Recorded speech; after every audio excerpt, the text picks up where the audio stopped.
Hello. Happy Sunday, people.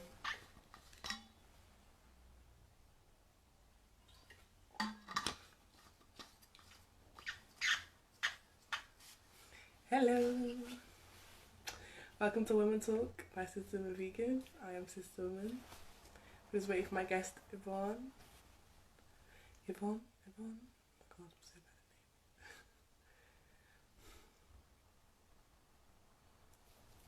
at names. Hey, guys.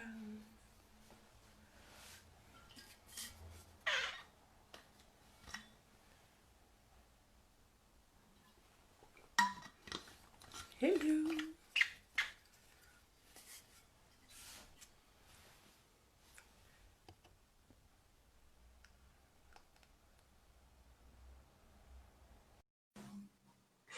Hello.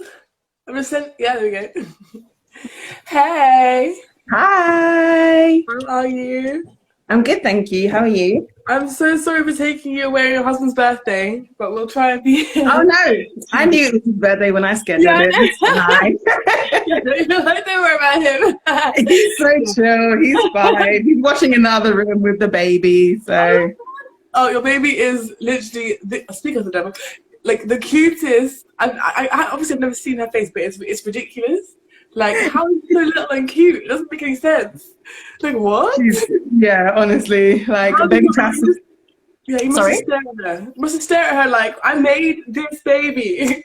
Do you know Well what? Like done. there are times where like we both have those moments where we kind of like Mhm. look at her and we're just like, there's a baby here. Like, wow. I would be the same. Whoa.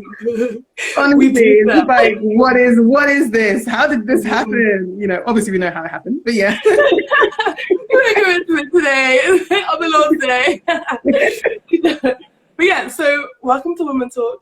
So obviously, I met you a few years ago now Yeah. with Tribe London, and you were doing like a series on different food diets, different lifestyles. Yeah, so that was the particular video that we're doing for you, but the whole series was Yeah. basically just trying to kind of increase visibility in terms of content for Black women. So it was that kind of for us, by us type thing. And that's everything. That's what Tribe is about. So Tribe is Yeah. a kind of community interest company that is set up to provide mentors, so Black women mentors for Black young ladies, Black young women who want a mentor, essentially. And that's what it's about. So these videos were, it was like loads of videos, like how to Yeah. get into law, like quick recipes, different types of diets. And for your particular video, it was more just to kind of like, I guess, debunk a lot of the weird, kind of superstitions or beliefs or whatever that we have and Yeah. or perceptions that we hold for certain diets, particularly where like kind of plant-based food and Yeah. vegan food is kind of centered. And also just to kind of show that there are Black women who are all of these things, you know? So We are don't just everything. like honestly, and also like a lot of our I think a lot of people don't realize that a lot of our diets are centered around that initially, like our Yeah. traditional food. So yes, Mhm. I think that was like the kind of initial drive behind that particular video. Where I'm actually going to put them up all on Tribe at some point this week, so I'll send you Yeah. guys out links and stuff like that. But yeah, but that was what that was Amazing. about. Yeah.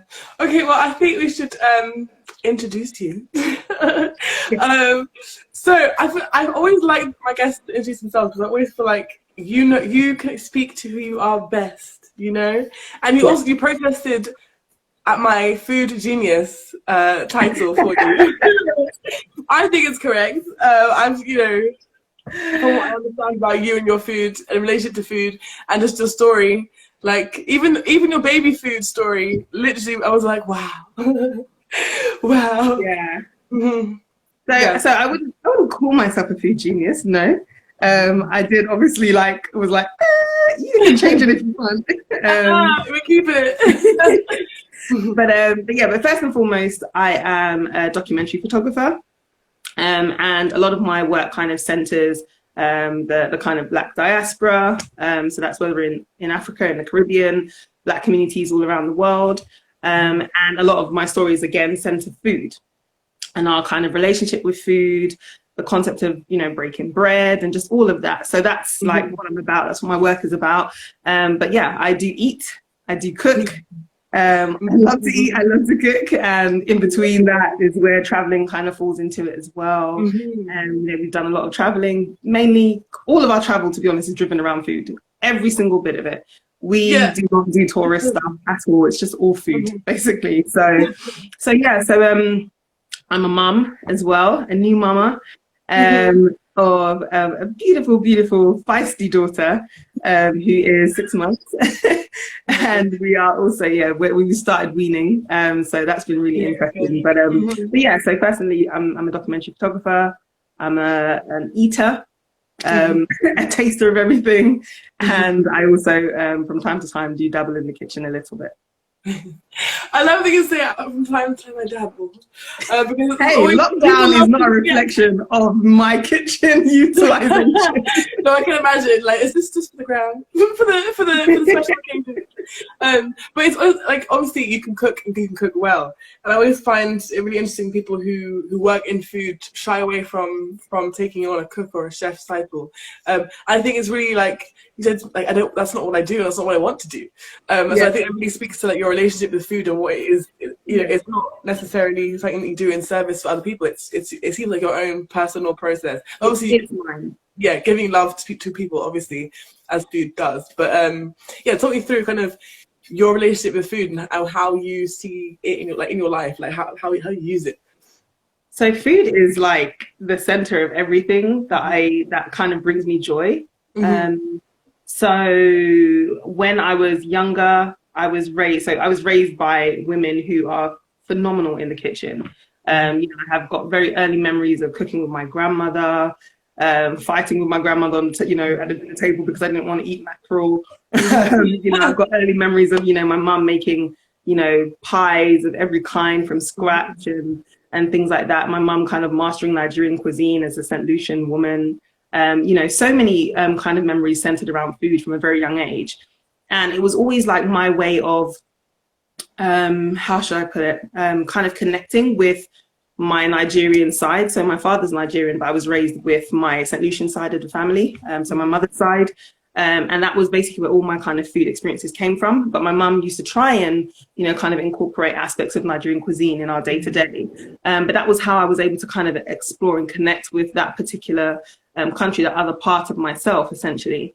And yeah, it was just so integral to that journey of like finding out this other side of who I am. You know, this kind of mystery culture. And back in, I don't, you know, a lot of, I know you're younger than me, but in the 90s going to school, so many people would like run away from being African, you know, and I was there like, please accept me, like, you know, so yeah, it was really, really, really important that I kind of had that connection. So my best friend when I was growing up, she was Nigerian, and I used to go to their house all the time, and you know, they cooked different dishes for me, and I'd be tasting it, and everyone's waiting for me to like, what does she think of this? You know, the first time I tasted pepper soup, I was like, my head was like dripping with sweat. I remember the first time. And I was like, but it's pepper soup. If it's not, why did you call it that? If it's not going to be hot and I'm not going to be dying, why have you called it that? You know, so it's always been like very integral to kind of my way of exploring cultures. And I think that still rings true today, because when we travel, that's how I kind of connect to that particular culture, going to the food markets, to kind of like smell the produce, look at what day-to-day people are buying, and trying to understand that. Like, one thing we do when we travel is we tend to kind of steer away from like buying breakfast. We always go and like buy ingredients to make our own breakfast. The rest of the day we can go and eat out and take out, but for breakfast we always find it will be so good to try and understand the food through that meal, through the first meal that you have to break bread in the day, right? And that's something that we kind of continue.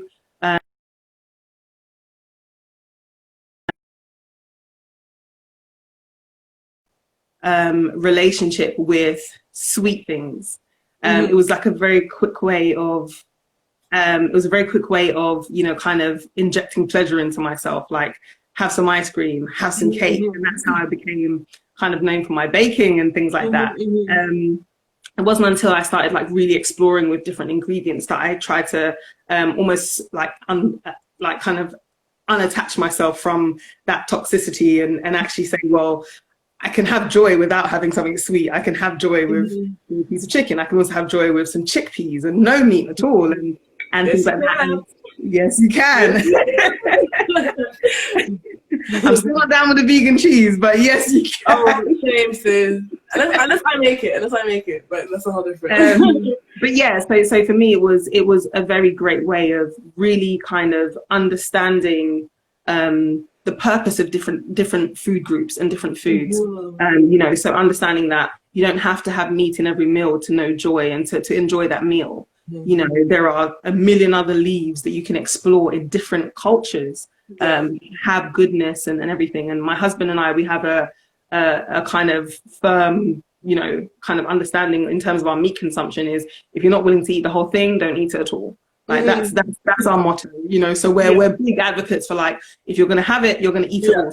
So we'll buy something and we'll make sure that it's, like, you know, kind of stored in different kind of bags and stuff. And we'll make a soup with the offal. We'll make this. We'll do that. Because for us, I know for you, but for us, if you're going to go through that, if you're going to go through that process, you shouldn't be wasting anything. You have to understand what you're doing and what exactly comes from the whole animal. You can't just pick and choose what, like. Yeah, you're like, oh, I don't like meat on the bone, and I'm just like, what is this? I don't understand. Do you not have bones? I don't know what. I don't know how we've got this. Also, like, we've heard about you know, exploring. We're so limited by, like, this idea of what our plate should look like. I think that, like, we definitely do have to travel and understand kind of how other cultures use food, and, like, kind of what the day, like, how their relationship to kind of the land. We don't have that in London. We don't have any relationship or idea of food, of, like, farm to plate. We have no kind of this is it. And I think there is, like, a kind of popular, you know, kind of almost gentrified culture of farm to table, right? But I do think it's more, you know, to be cool and in with the kids. It's not still, you know, sustainability, which it should be. But but the reality is, you know, there is a kind of strong pull for me to kind of connect with the cultures behind the food. That's where, like, my biggest drive is in my photography, in my eating, in my traveling, is to understand, you know, how do you eat this thing? You know, and I always talk about, like, plantain. I talk about plantain forever, but I talk about plantain in particular because different cultures literally do the most phenomenal things with this one ingredient, right? And I think it's just so important that you kind of have that understanding, especially if your current understanding is either limited or somewhat problematic, maybe toxic a little bit, right? So only being able to consume plantain fried, that's not the most healthy way of consuming things, right? Having everything fried or deep fried or whatever. So what else can you do with it? Kind of boiling it, mashing it, you know, and even different ways of frying, different ways of kind of consuming something. And then I guess that brings me on to the concept of kind of eating seasonally as well. You know, people who like just the idea that we're just so used to having things kind of ready and available all the time, at, you know, the click of a finger. I think kind of coming out of that, so I've really been challenging myself during this lockdown to consume seasonally, especially, like, kind of looking at all the waste and everything. It just really hurts my heart when I see food wasted, but without overeating. It's just it's a lot, you know. So, like, challenging us, like, with fruit, how we purchase fruits. You know, cherry season is kind of, like, coming to a close. Blueberries are now in, so we're like, right, okay, we need to do that. We need to purchase this thing. And again, kind of exploring markets, I think, is the best way to do that. And I think my connection with food has always been centered around the market as well. I love the idea of market. I grew up in Peckham. You know, so walking around, you know, Peckham Market, going to Brixton to Brixton Market. It was the first time I ever kind of understood, you know, what a tomato looks like when it's in season, when it's ripe, right? Not going to just a random, you know, Tesco or something, or you know, big brand supermarket and picking up something and just throwing it in the basket. It was smelling it, you know. And I remember I was with my grandma and the guy, the market stall owner, you know, he said, you know, hold it first. He said, smell it. You know, and I was just like, really? I was like, old Jamaican man, and was like, smell the melon, smell the melon, smell the tomato, you know. And and that really spoke to me. That really did speak to me, because I think, again, just as consumers, we're just so used to just kind of like grabbing and going without really kind of engaging with this thing that feeds us, that nourishes us, right? And yeah, I don't think we celebrate that enough, these ingredients enough, you know? Yeah, I think we definitely need to remind ourselves of kind of like, this food turns into us. Like, like this is as much a part of us as our thoughts in our head is what we choose to consume. And we're so kind of removed and kind of apathetic about it, and kind of just, we don't really think about consciously kind of the journey that energy, like that thing has come through to arrive on our plate. And there is such a big difference. Like, it's such a there's joy in like seasonal eating. There's a joy in kind of like the everything feels alive way more than kind of, I don't know. I live next to Portobello Market, and which is a very different kind of market to Peckham Market, right? So like for me, it's a pilgrimage to go to Peckham and to get my hair stuffed and to get my fruit and veg, and there is such a specific cultural kind of pull. Like, you just like, it speaks to me in a different way. I mean, I love that there's a market in every town, in across the world. There's a market in every town. What is your favorite market? I want to know. What is it? My favorite market. Oh, let me think. Oh, I love that seasonal eating, the anticipation. Oh yeah. I would actually have to say Peckham. The reason why I love Peckham Market so much, and Peckham Market, I'm talking about like the whole vicinity of the road and the little side, break off area. The reason why I love Peckham Market so much is it's so unapologetically African, specifically West African.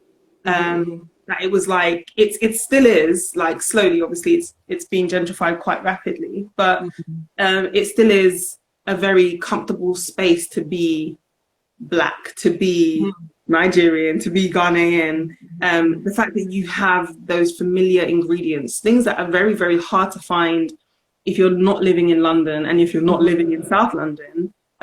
You literally, like, the most obscure ingredients to us. If we were living back home, if I was in Nigeria, I'd be able to find this at the at a drop of a hat. But in finding this in London is amazing. Going to Kumasi Market and saying, "Yo, like, do you have this thing? I'm trying to cook this recipe," and they're laughing at me like, "Oh, you're trying to cook this recipe," But they're like, "Here you go. Here's this thing you're looking for." And I think that's so important, because when I think of like our parents who came to this country, or grandparents, still being able to find parts of who you are, parts of your home in a foreign land, I think is so important, and is way more important to them than it has ever been to me, because I'm discovering myself, right? They already had themselves, they already knew themselves. So coming to these like foreign lands, I think it's so important to still be able to see themselves, even if just through the food. And I say just, actually, the food is so integral, that's the thing that kind of, you can bite into a pie and, kind of be transported rather to that space where you first tasted that ingredient or whatever.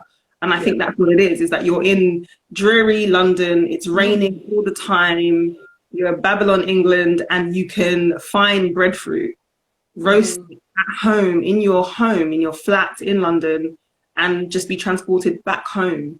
And say, that's we're connecting as well. Like, that's like, we're eating the same thing, therefore we're connected. This is it. Yeah, I'm still back home. I can still kind of have that moment, and those memories are no longer distant anymore. Those experiences from back home are no longer distant. You're still there.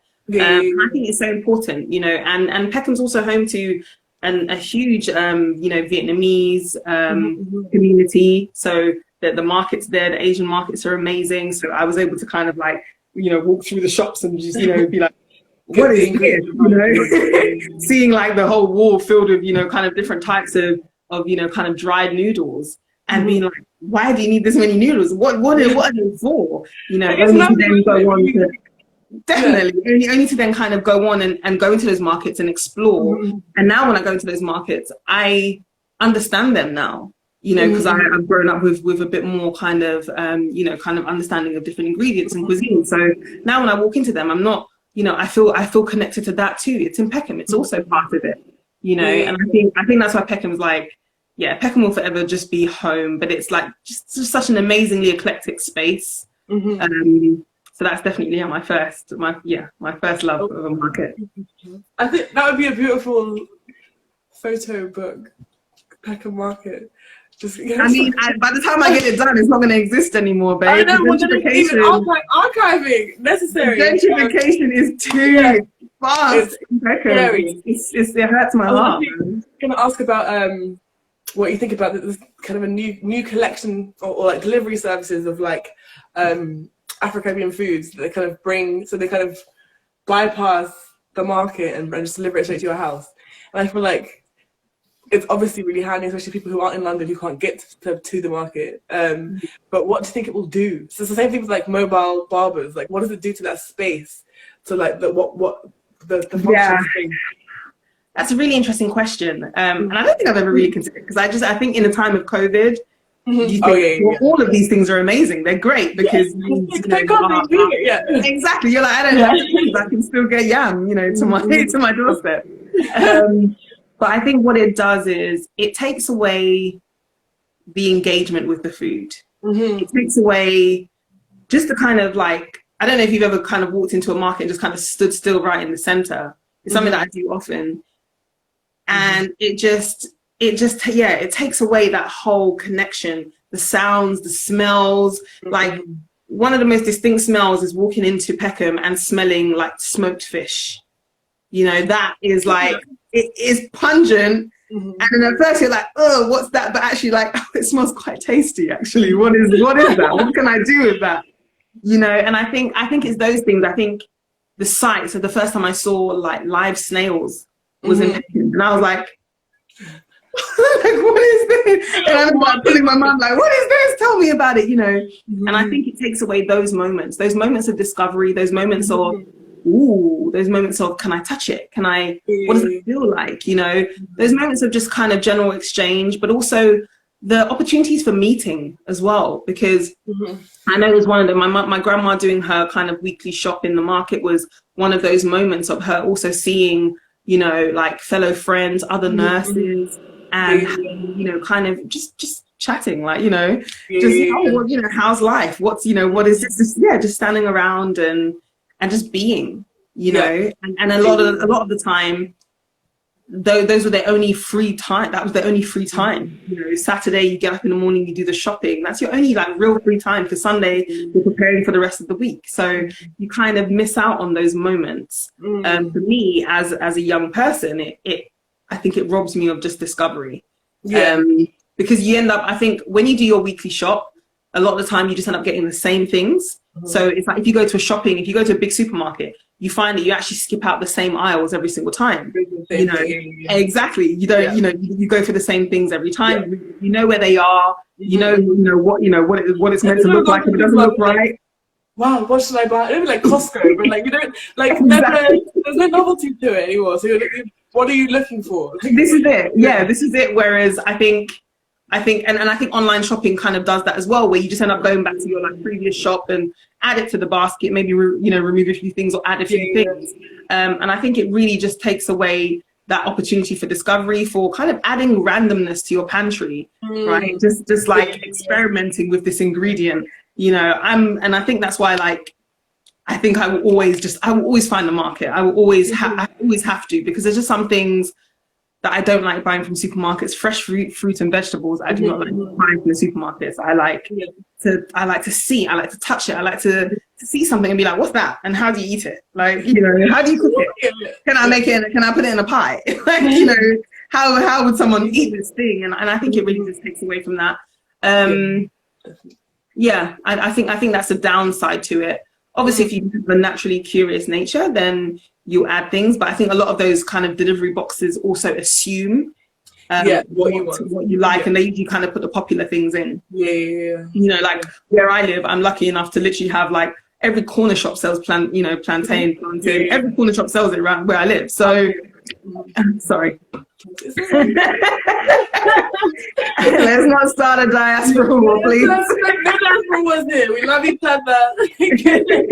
But yeah, like, you know, I think so for me, I can talk from a place of privilege, you know, that I can access all these things so easily.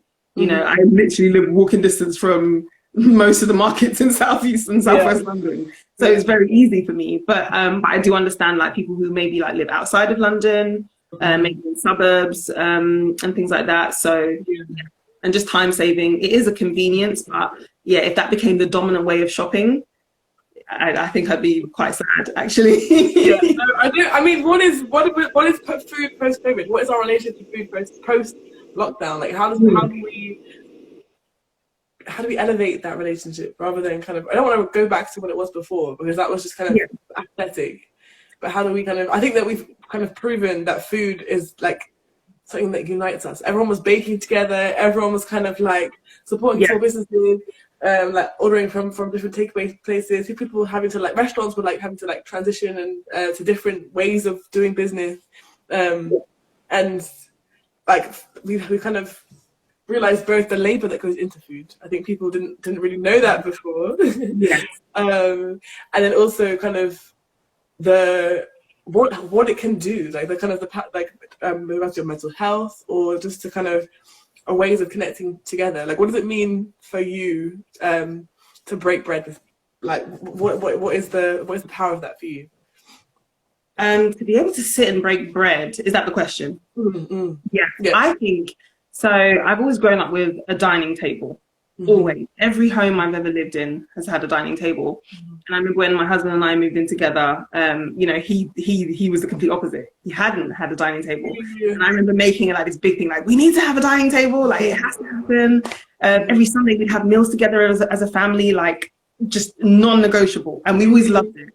And I think for me, that's something that we now like hold very dear as a family. Like my husband and I, we have dinner together on our table, unless it's like noodle night or something, then we'll sit at the center. But generally, you know, we hold that time quite dear. When we feed baby Chasu, we bring her seat to the table and we feed her there together as well. I think it's just so important, just to kind of decompress. I feel like sharing a meal together at a table is an opportunity to kind of decompress.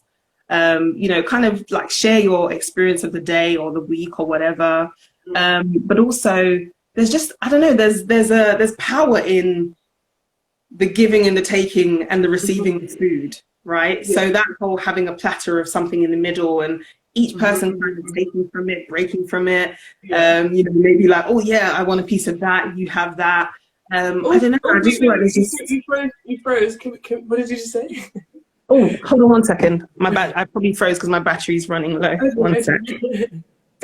1 second. I probably should have done this before.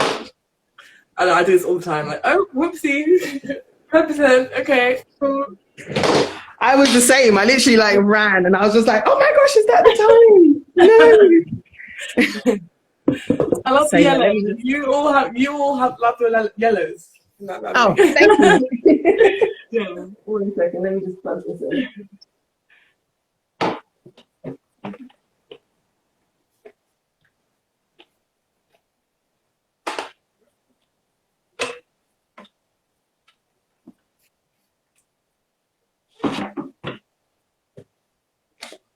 Perfect.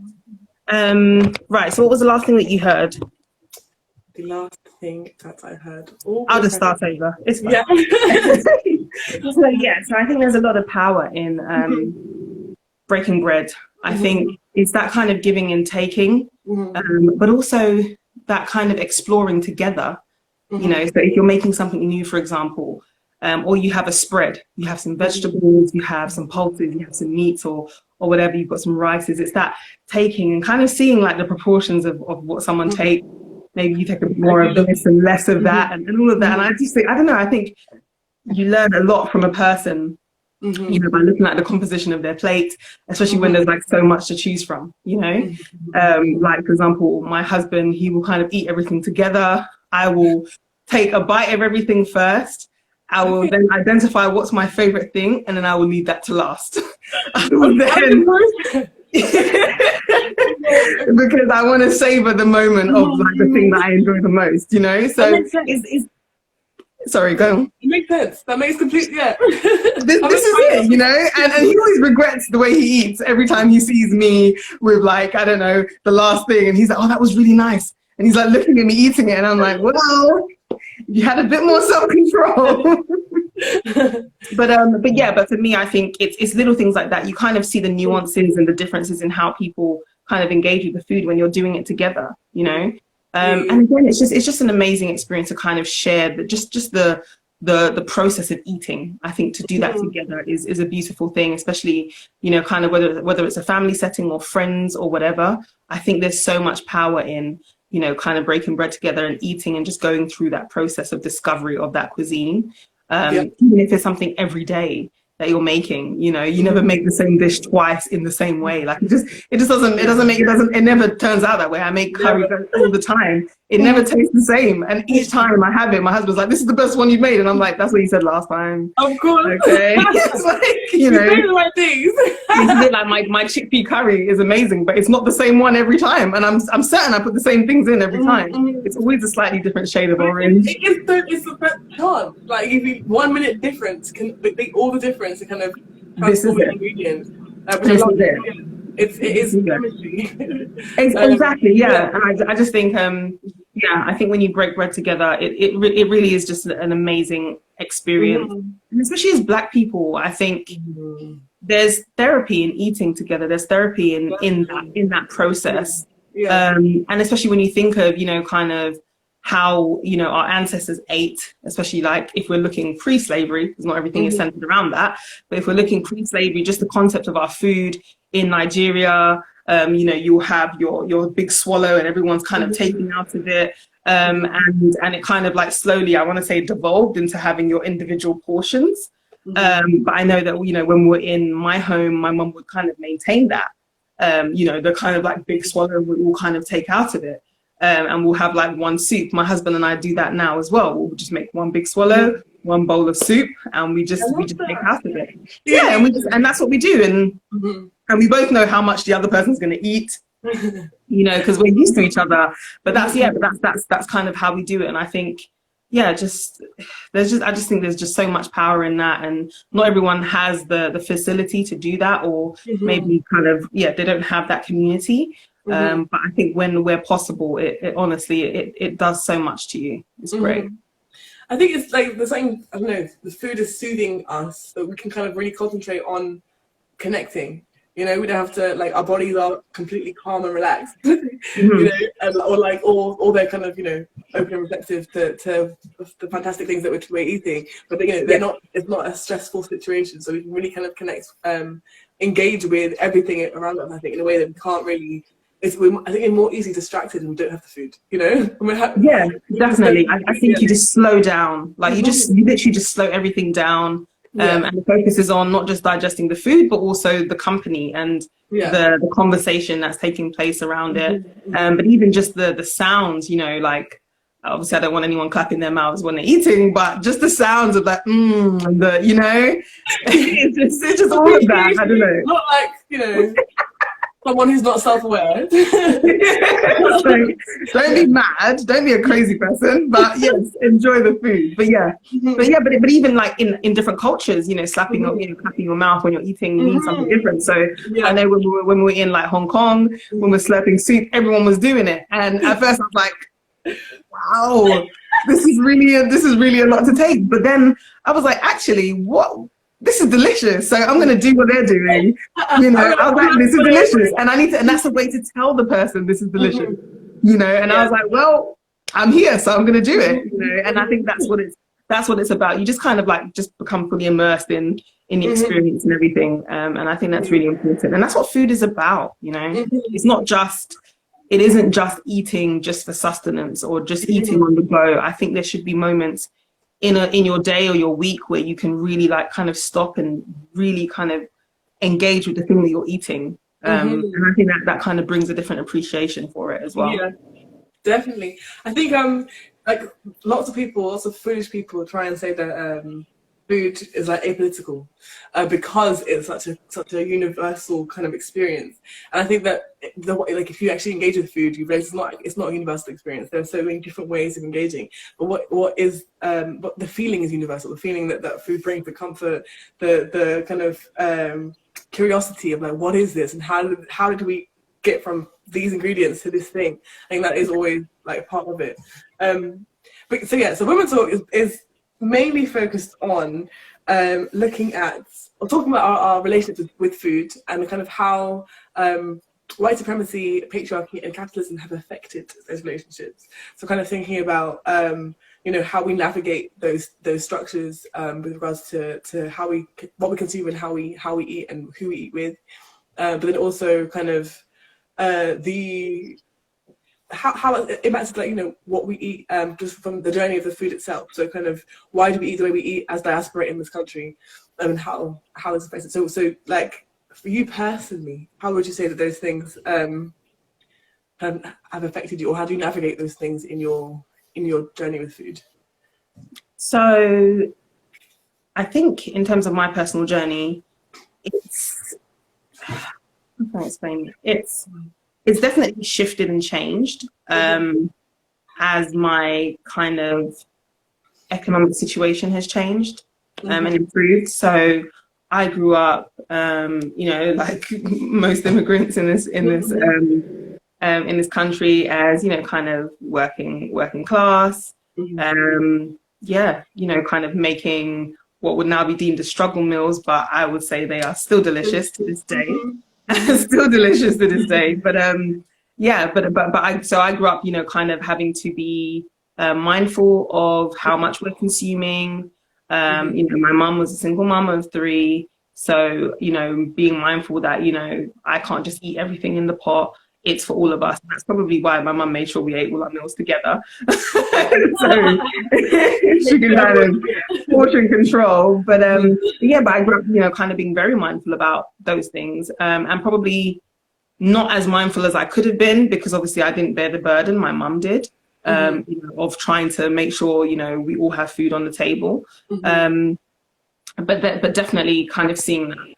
But I also grew up in, on a council estate, seeing other working class families who had significantly less than us, where we kind of did a community. If you need something, you just come and ask, and we would give it to you, So we didn't have, and that's the thing. So, but there was always we don't have this. Do you have any eggs? Do you have this? And so on, among all of the families. So I kind of grew up with that understanding that there were people who had way less than I did. And they were like my neighbors. They weren't like this far away land that the media would have us think it's just Africa or just this place that needs. It's like everywhere. It's like actually my next door neighbor in Peckham, who's white, doesn't have food to feed her baby, and that's really shit. And I think it was just kind of like engaging with that at quite a young age. And seeing that, I didn't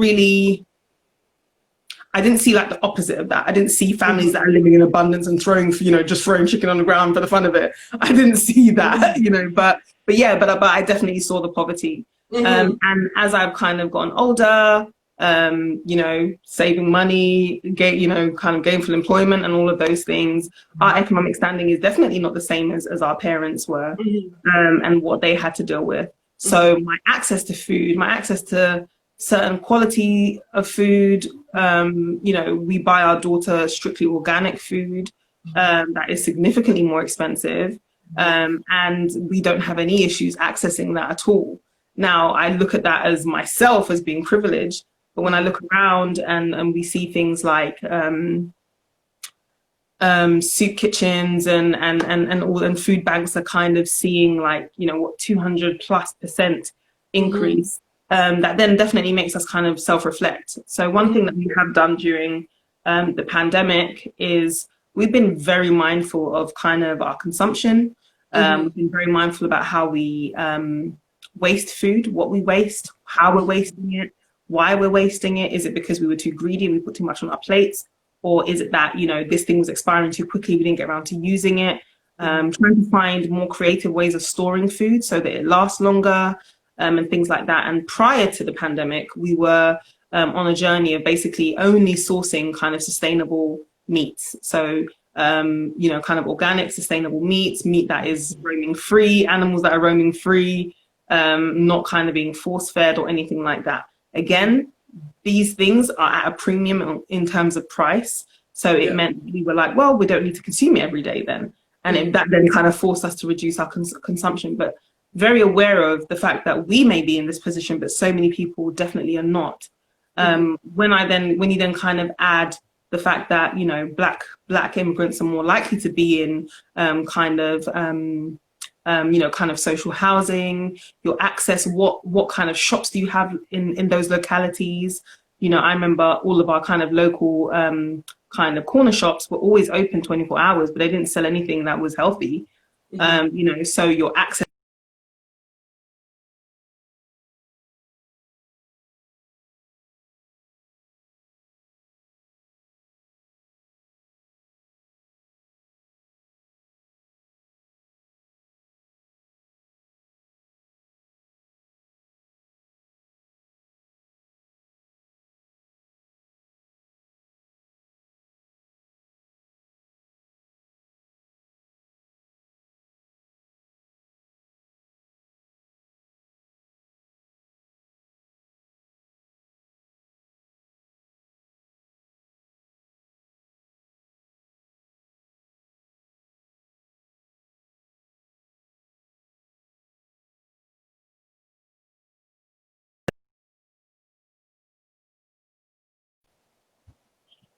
Can you hear me?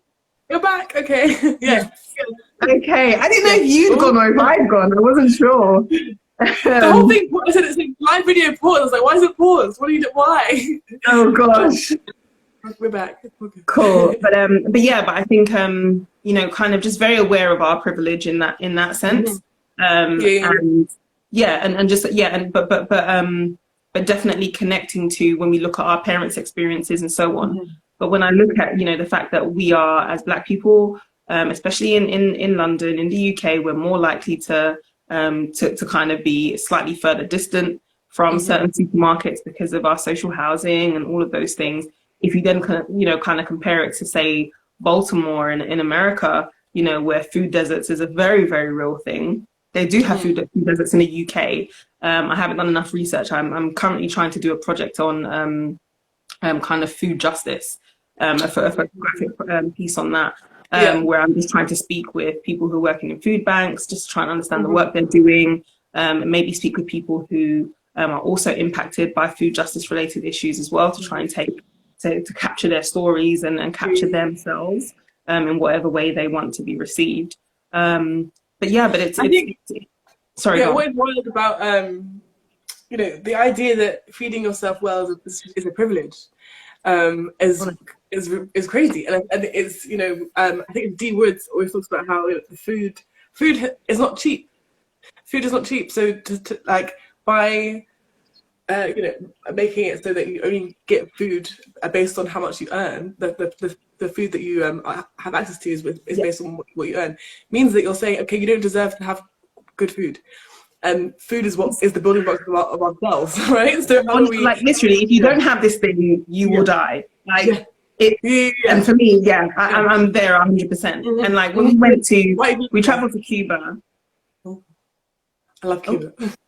I love Cuba. Like, and they, and obviously they have a different political model than we do, and they each get kind of food packages. And I thought that was really fascinating because there is poverty in Cuba, but no one is destitute in the same way as here. Does that make sense? Like you will always have food. You have a piece of meat. It's your issue. It's your problem. We'll give you £400 a month with the universal credit, and that has to cover everything. and that includes your children. That includes everything.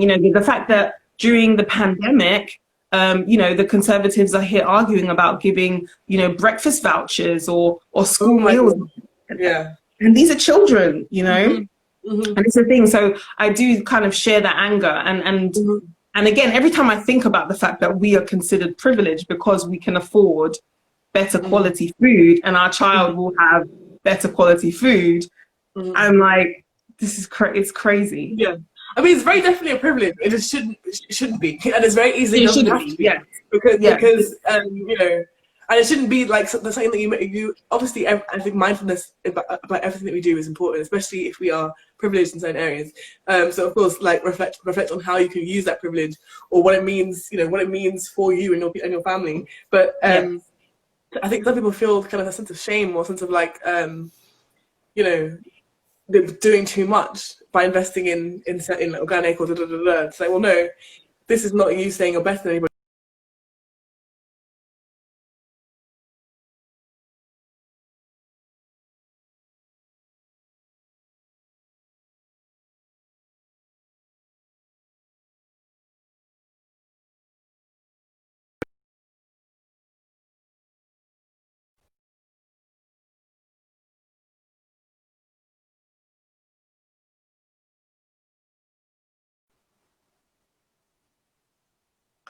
Are you back? No.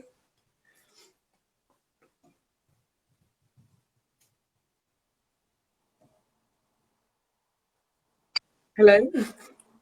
You back?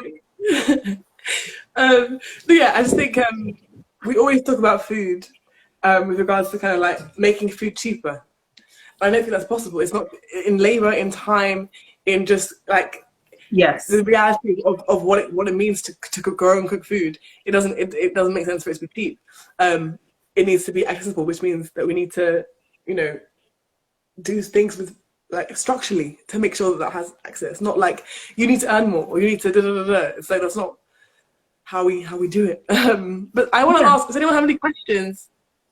Because we have 15 minutes left. So if you have questions, please write them down. Put them in the chat so we can get to questions. But yeah, I wanted to ask about your relationship to food, and kind of from like the health aspect or the wellness aspect, as you become a mother. So kind of when you're thinking about, okay, what are you actually like? You're thinking about food. I can imagine, or I assume, in a much more kind of like, this has vitamins X, Y, Z in it. This has this in it. This baby needs these things. And this things has it right. So has it changed the way that you eat, or like kind of the way that you think about food? Definitely, 100%. So it actually started when I found out I was actually pregnant. So last year, when we were actually touring, when we just came back from our tour of like Hong Kong, Malaysia, and the Philippines, I started reading up on different things to, you know, that can give me kind of nutrients that are good for, you know, fetal development and things like that.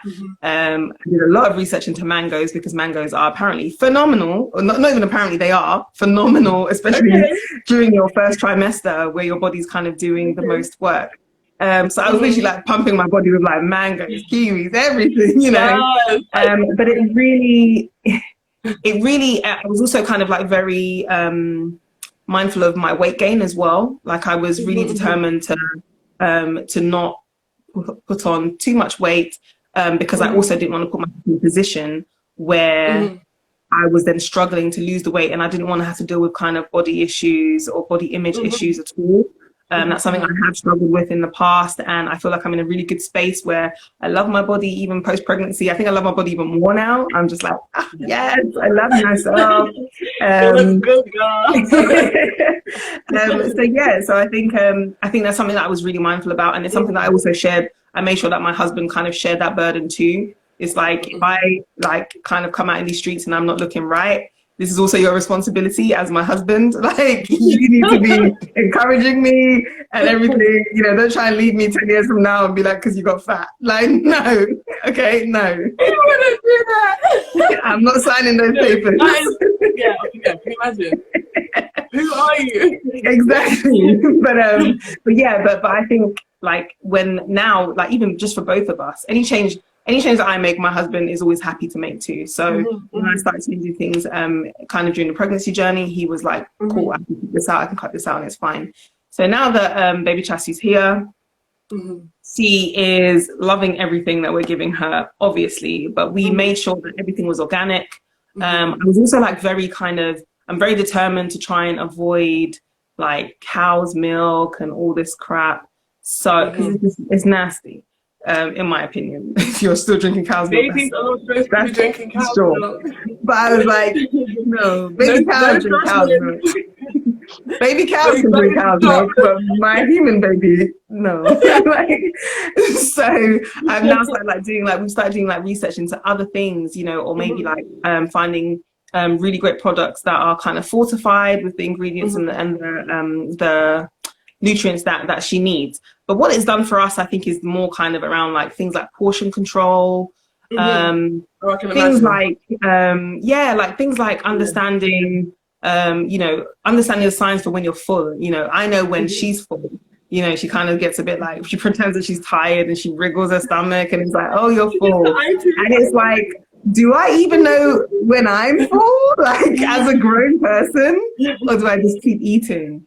You know, and I think it was little things like that has kind of really made us more mindful about when we're eating for ourselves. We have like a menu board now, so for ourselves and for her. So I know what she's having for the whole week. It's already been prepared. It's, you know, it's ready and waiting, and we know what we're going to be cooking. You know, and we know like, okay, so we've got like stressed, busy, like knowing what you're going to eat. Because I think that everyone, I'm always like home cooking. Everyone stop buying takeaway. Home cooking, and it's a long process. So, but just knowing like, okay, I'm gonna have this, cool, home done, and then it's just kind of like yeah. But it also means that you can like really kind of keep track of what you're eating. So I know that the last 2 days I haven't had much green vegetables. Okay, so now we know that the next 2 meals we need to really pump that in. So you know, maybe hold back on the rice and maybe have more of this or whatever. And yeah, so it really kind of allows you to still have those treats. It doesn't have to feel like work. But I do think, you know, kind of being intentional about kind of taking care of yourself inside, which then reflects outside, you know, like your skin will start glowing and it'll be popping. It will, you know, you'll feel good, you'll have more energy and things like that, you know? So yeah, and especially as a mother, you know. Intention. Solange said it, do everything with intention, or do nothing, what is it? Do nothing without intention. And food is one of those things where we're completely mindless when we eat. It's just like, wow, like this smells good, this tastes good, cool, like I feel like I want it. And it's not really like, there's some people be eating some scary things. On Twitter and Instagram scares me sometimes, because I'm like, why is the cheese in the thing, in the thing, in the thing? Like, and everyone's like, I want to try this. I'm like, why?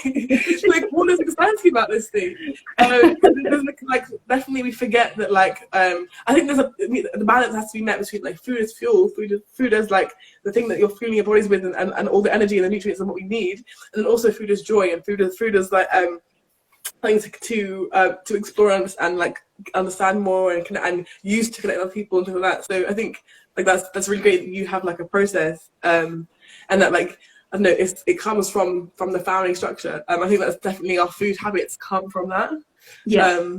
I can't wait for like I was thinking just before I went on this, I was like, that's so weird. Like if we like not just follow, even if we didn't ever speak again, if I follow you on Instagram for like the next 10 years, I'll see the best baby be a human, like human. Oh, maybe it's a human, but like, you know, like a grown thing. And I think that's so weird. Like that's wild because all of the things that we talk about that will be like practiced with this child, right? So all like all of these like cultivating good habits and understanding kind of what food is and what food brings. Like it's so amazing that is like being done already consciously, and that it's not just kind of an afterthought, or even just kind of like a way to. I think was like Gwyneth Paltrow and Goop and just gentrified stuff is always like you must have the finest like thing for your baby and It's like actually no, this is something that can be. Some of these things can be adopted by everybody. You know, this idea of kind of like just of being aware and being mindful and like reading labels. Hopefully trying to figure out a way so you know your food doesn't really have labels, it just has a price tag, right? So it doesn't really have any things that you can't pronounce. This is it. And I think again, I do understand that like at the moment a lot of people are at home, so you seemingly have more time to think. One thing I've been trying to do is I've been acting as if the way I prepare baby Chasti's food is almost as if like I am still working. And the reason why I do that is because at some point I will go back to work. and I don't want to then stop. Does that make sense? Like stop doing all these amazing, like, you know, food discoveries and stuff for her just for convenience. You know, so what I do is I kind of make things that can then be like put into like little ice cube trays, frozen, and I put them out into bags, I label it, I put the dates and everything, you know, and she's got things that will, you know, at different kind of stages of her weaning journey. And then when we give her like fresh fruits, we kind of just give it to her in her hand and let her explore it. But I do think that a lot of the time people go for like what's convenient. One thing I will say is that I'm just extremely lucky that I had a mother who just believed in things being completely fresh. You know, and having, honestly, like having that like kind of freshly made meal. Like she, honestly, like she really tried her best when it came to that. And that came from her mum, you know, my grandmother. And that's because they came from St. Lucia, you know. They lived and were raised in St. Lucia, where, you know, my grandfather, he owned like a fishery there and everything. So to the land. We are, as Black people, are supposed to be connected to the growing process. We are supposed to be part of that cycle. And we have obviously, like, living in cities, living in an island that doesn't really grow much. You know, it is like really, we've been really far removed from it. But it's really, like, I get scared when I'm like, when people are like, anti-vegan people are like, my ancestors didn't like ate meat, that's all they ate, so like I'm not gonna I'm like, no, you don't understand. I need to go back. Like, it's actually the opposite. Like even if that was the case, they still had, the relationship was different, and that's what's key, is the kind of the respect. I don't think we respect our food, and I think that's part of like a not respecting kind of ourselves. As I don't think capitalism allows for us to fully respect ourselves and give ourselves the care and the like nourishment that we need. Yes, and I think that's where a lot of those food trends, where you see the cheese and the thing and all of that, I think that's where a lot of those food trends come from. Because like and having, I think, just like also the pressure of like social media and things like that, having your food to be, you know, making your food Instagrammable and all of that stuff. Like I always say to a lot of people, when I go to like restaurants and stuff, I always watch other people eating. And there's been like countries where I've been, when I've gone to, and I know every single person in that place loves that food. Like they know exactly what they're eating. They know all the layers of the flavors, and they are like head in the bowl. They are loving it. And I've been to other spaces where I'm like, you're all literally just here probably for the alcohol, but also you're just here because you heard it was a cool place to be. You're not actually engaged in this food. You're not actually there. Like when we went to Toronto, there was this beautiful restaurant that we went to. It was like a bar, but they served food. So it sounded like more people kind of came for the food came for the cocktail, as opposed to the food. When we went there, and we had the waiter who was so like engrossed in the food, he could not believe his eyes when he met us. Like he like we were talking about the food, and he was like, "Oh my gosh, there's actual food lovers here." Oh my God, like this guy gave us so many, like he gave us like extra like desserts, everything. And he was like, and he came to us and was like, how did that taste for you? Like fully engrossed in it. And he was just like really asking us all the layers of questions. And did you get this from it? Did you taste that? Did you taste the truffle? And we're like, we tasted the truffle! Like, and then all three of us like at this table in Toronto just going like, oh my gosh. We were literally just like, oh my God, you know. And for me, I felt like that was like the first time he'd come across someone who loved the food in the place that he worked at, and he could not believe his eyes, you know. And I think that's what it is that this is it. Like I just think that we're just so used to kind of going with the trends, and it's partly us, it's partly, you know, capitalism, it's partly, you know, kind of popularization of stuff and Instagram and social media and just that kind of peer pressure to say that you've been somewhere as well. That I think that people, again, just don't kind of like have that moment to really connect with what they're consuming.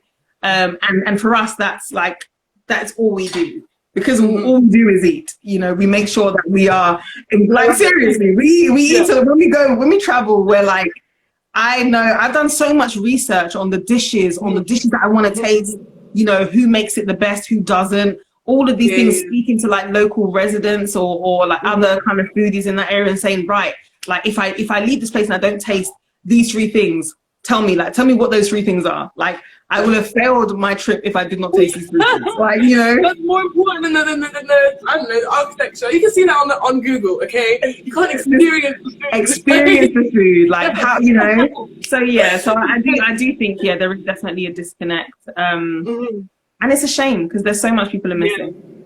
Yeah, we're about to finish. Do you have any last words? Anything?